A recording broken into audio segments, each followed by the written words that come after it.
Good sign that your guys flipped the switch from how big of a weekend it was for you all? Yeah, I think kind of a little bit of the conversation we had today was, each day's kind of got its own unique flavor or brand to it. And then, the environment today was different because the fans made it so electric this past weekend, but we still had a good crowd tonight. A team that's given some other, Power 5 schools or whatever you want to call it fits. So there was plenty on our plate, but the guys put their own little spin on it and had really good energy. And if anything, kind of rode that wave from the weekend into today. 9 different pitchers all through, no walks. Just how happy is Frank with that? I think he expects it. So I don't know. Maybe he gets happy every now and then. He's hiding it from me, but I think part of the plan is for him to have them in a good position to do that. And of course, he's calling pitches too. They're an aggressive swinging team, but when you got that many guys roll out there, if you're just going to go off the sample size or the different things that can happen, it's pretty impressive. So, but other than one team that's on our schedule and will be here in a couple weeks, it's the best strike throwing group in the country. You got a guy like Ron Miller that hasn't had too many opportunities, but obviously made the most of everything he had tonight. Is that just really good to say? Yeah, I think the door's still open for a lot of things. We've done a lot of mixing and matching, and eventually we've talked about we got to kind of ride out the guys we feel are best in whatever situation on the mound, positionally or at the plate. But there's still room for things to go on, and all he's done is make the most of every opportunity he gets, and he gets better every day in between games. So, and he's pretty versatile too. Tease him about how he does at other positions and whatnot, but the kid works hard at being more than just a catcher, and then you see the kind of sock he's got in the bat too. Him and Chapman, could you see a situation to where maybe they get a shot in an SEC game? Yeah, I do, especially after tonight. And I don't mean to cut you off, but I answer that quickly because we just got done talking about it. And, you don't know what would happen or what, wouldn't happen if this guy was in this spot or this guy, the bottom line is, a player, you need to get better every day. You need to be ready when your number's called, and then you just need to enjoy it. And I think both those guys have done that again anytime we've given them the opportunity. And I certainly trust both of them on the bases for the most part defensively. Like I said, with Ryan Miller, it just kind of depends on where you put him position-wise. But both of them got as much sock in the bat as you'd want. And they're both guys, too, with some quick twitch to them. I mean, the one thing that happens in our league is everything kind of speeds up a little bit in some categories at least, and in particular with velocity and things like that. And that's something those guys can handle.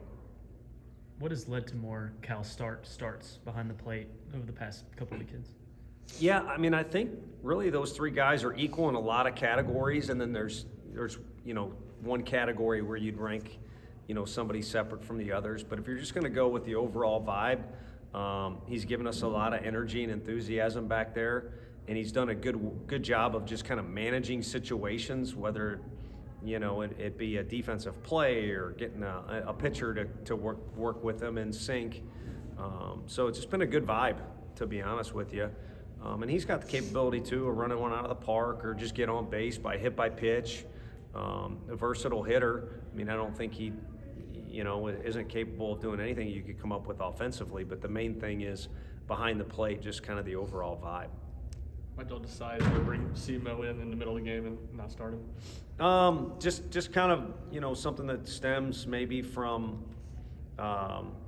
similar to what we did with Jazzy when he filled in well for a guy. I mean, Kendro got our offense going technically, or at least the first RBI, and played really well on the defensive end of things. So wanted him to be rewarded for that.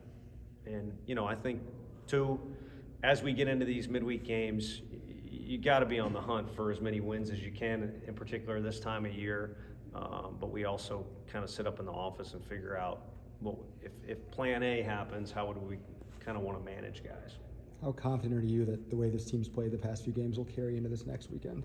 I like being at home. I can tell you that. I think the thing that I'm encouraged by is that they kind of started to create some trends. We were talking about that after the game on Sunday. So my confidence lies in the fact that if they kind of continue down the path they are of the team bonding thing or chemistry or environment, everything that goes under that umbrella, then I will feel much more confident in the dugout. So that's kind of where my focus is them kind of maintaining the attitude and the energy that they've had. And it's a little different. It's a quirky group, fun, but when they're more relaxed and they're playing and they're kind of playing their game, not trying to, be pleasers. I don't want to get into that stuff too much, but then it's a group that makes me feel good about our chances, and then of course going into any game, including if you look at these guys' box scores, you can't predict the score, but again, you feel good about it.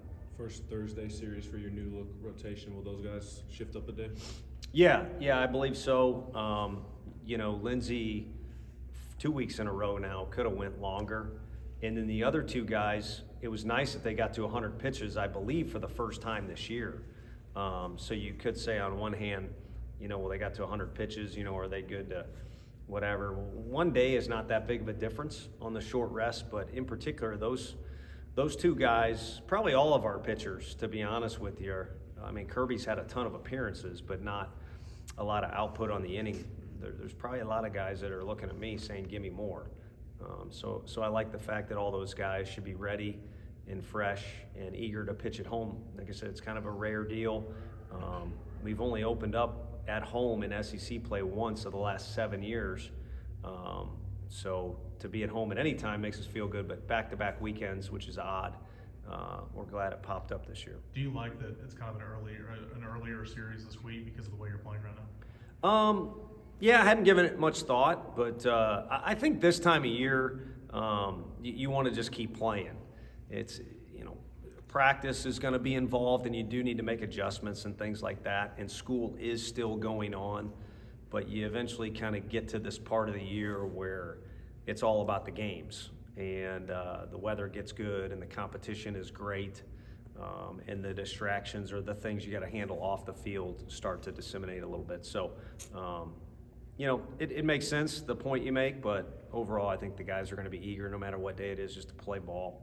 How tough can it be for a player to kind of stay ready, because I guess you're, at the 2/3 or 3/4 part of the season now, and guys like Miller and Chapman to go in there and look hot like that when they get it. How tough can that be as a player to do that? No, it's hard, and if I were to compliment our staff with that answer, it'd be just ask us what you think's going on. I think what makes it even more difficult is if you're sitting there stewing and trying to wonder what the coaching staff thinks of you or what their plan is.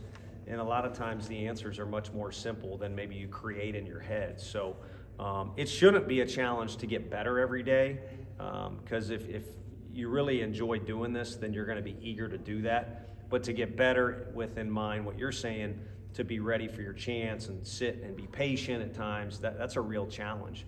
And what makes it worse is if you start playing guessing games and things like that. So I don't know that we paint like the clearest picture ever for them what might come up, but they know that, maybe it's for recruiting purposes or developmental purposes or just to reward guys that work hard. They know that we want to use guys. We don't like when guys only have so many at-bats or they're sitting there in the dugout and they're only a cheerleader. So I think that helps incentivize them a little bit too and makes them stay ready. What do you know about Mississippi State? I think Frank and I were talking back in the locker room. There's a good handful of hitters that were a part of that group last year. We finished there, so it feels a little more recent. I know that sounds crazy, but it was the last weekend of the year, so it feels a little more recent. You have memory of those 5 or 6 guys that are returners in that lineup.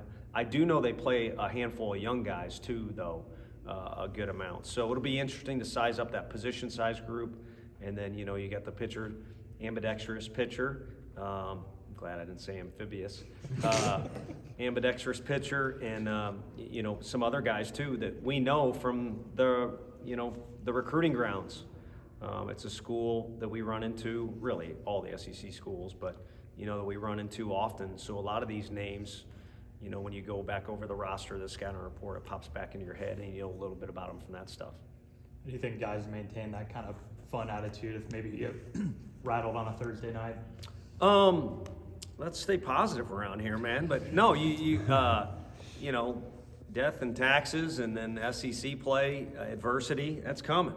So you make a good point. And it could just be one call, or it could be the scoreboard, or it could be, You know, heck, it could be anything. Scouting report says this guy's stuff is like this. All of a sudden, he added a new pitch or something like that, and we don't have it. So it can come in a lot of different forms, and you know that challenge is on the table. I haven't made that big of a deal about it.